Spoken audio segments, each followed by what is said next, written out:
Imagine you're observing the largest lion that ever existed, the Barbary lion, a true giant looking at you from the photograph. Now try to guess why this magnificent predator disappeared from the face of the earth. Do you think humans are solely to blame? Don't rush to conclusions. It turns out that in nature, the rules of the game are much more complex than they first appear. I'm going to tell you things that will make your hair stand on end. You'll learn how monkeys stand up to the kings of the savannah, why some spiders are more successful at fishing than you are, and how endangered species adapt to our factories.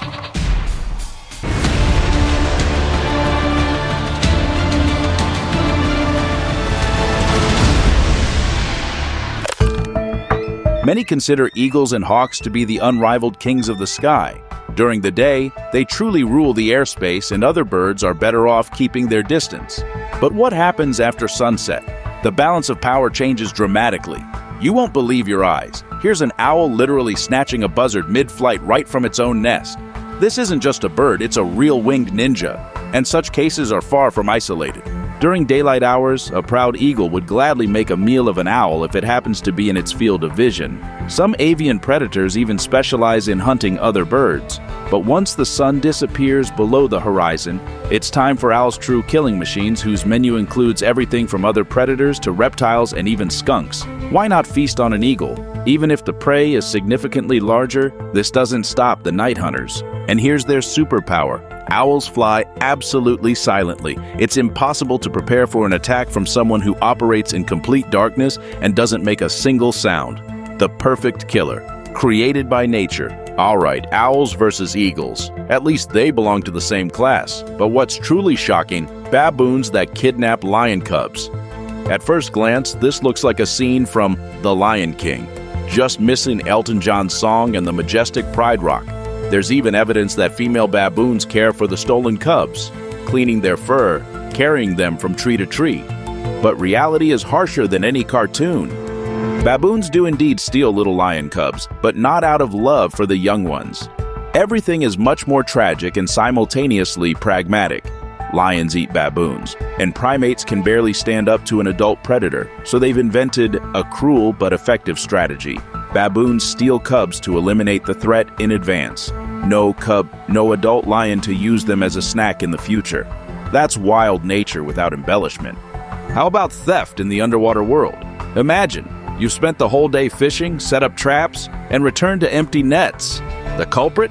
An octopus, a genius among invertebrates and a real curse for fishermen. These ocean thieves have long understood that instead of hunting independently, they can simply feast on what humans have already caught. Why strain yourself when you have a ready-made buffet in front of you? And the main thing, to quickly escape from the scene of the crime, which octopuses have enough intelligence to do. Scientists confirm these creatures are incredibly smart. They open child-proof containers, construct shelters from available materials, and can even remember and dislike specific people. And your catch? Well, consider it payment for observing a genius in action. Unlike the robbed fishermen, fishing spiders, Dolomedes, definitely know how not to miss their prey. Perhaps that's why they prefer to eat it right on the spot. And whom do they eat? Fish. Yes, you heard right. These spiders hunt by patiently waiting at the edge of a water body. Noticing ripples from fish movement, they literally run across the surface or jump into the water, grabbing the victim with strong legs that can span up to 8 centimeters. Then everything follows the standard scheme. Venomous bite, short wait, and bon appetit. However, you probably wouldn't take a spider fishing as a helper, but a bright kingfisher, that's a different story. This bird, slightly larger than a sparrow, is a true professional at fishing. Usually, kingfishers sit on branches over water and, spotting a fish, instantly dive down. Everything happens so rapidly that no one has time to understand, neither the fish nor observers. The bird, lightning fast, grabs the prey with its long, sharp beak and retreats for dinner. And if fishing doesn't work out, kingfishers easily diversify their menu with dragonflies, larvae, lizards, and even crayfish. Both spiders and birds excel at fishing, but water bodies would empty if they learned to live underwater, like humans. And I'm not talking about futuristic underwater cities. People already practically live underwater. The Moken tribes number only 2,000 to 3,000 people, living on the border of Thailand and Burma. These sea gypsies know absolutely everything about the sea. They live by fishing and gathering, hunting on the seabed without any equipment. Just imagine, the moken can stay at depths of more than 20 meters for several minutes. And that's just part of their incredible abilities. They see underwater much better than ordinary people. Their eyes are trained from childhood to focus in saltwater. Moreover, they can make themselves heavier without additional weights and literally walk on the seabed. Despite all the benefits of civilization, many moken maintain a nomadic lifestyle, spending most of their time at sea. Unfortunately, their numbers are dwindling. I wonder how the moken's skills would manifest in Y40 Deep Joy, the world's deepest pool. This incredible structure is a giant tube descending to a depth of almost 43 meters. The complex has 4 underwater caves for training divers and a glass tunnel for visitors. Various experiments are constantly conducted here, and the creation of the pool itself is quite an experiment. It took 9 days to fill, and the total capacity is 4,300 cubic meters of water. Let's get back to dry land and look up. Do you notice anything unusual in the tree crowns? They don't touch each other, as if they're deliberately keeping their distance.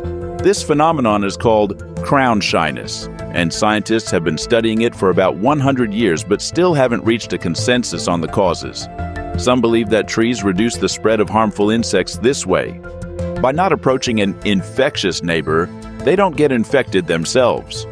Others think that branches protect each other from breaking during strong winds.